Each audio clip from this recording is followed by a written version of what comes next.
بسم اللہ الرحمن الرحیم۔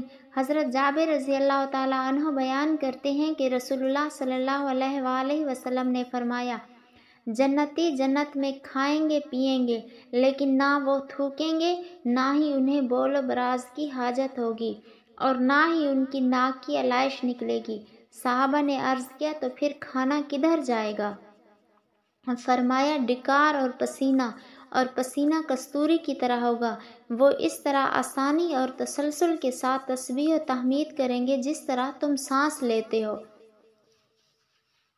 حضرت ابو سعید خدری رضی اللہ تعالیٰ عنہ سے مروی ہے کہ رسول اللہ صلی اللہ علیہ وآلہ وسلم نے فرمایا، جب کوئی شخص مسلمان ہو جائے اور اچھا مسلمان بن جائے تو اللہ تعالیٰ اس کی ہر وہ نیکی اس کے نامہ اعمال میں لکھ دیتا ہے جو اس نے اپنے دور جاہلیت میں کی ہوتی ہے، اور اس کا ہر وہ گناہ معاف کر دیا جاتا ہے جو اس نے اس سے پہلے کیا ہوتا ہے۔ پھر اس کے بعد اس کو اس کے اعمال کا بدلہ ملے گا۔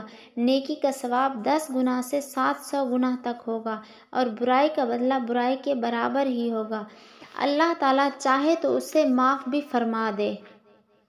حضرت انس رضی اللہ تعالیٰ عنہ سے روایت ہے کہ رسول اللہ صلی اللہ علیہ وآلہ وسلم نے فرمایا، تم میں سے کوئی شخص صاحب ایمان نہیں ہو سکتا حتیٰ کہ میں اسے اس کی اولاد، ماں باپ اور سب لوگوں سے زیادہ پیارا نہ ہو جاؤں۔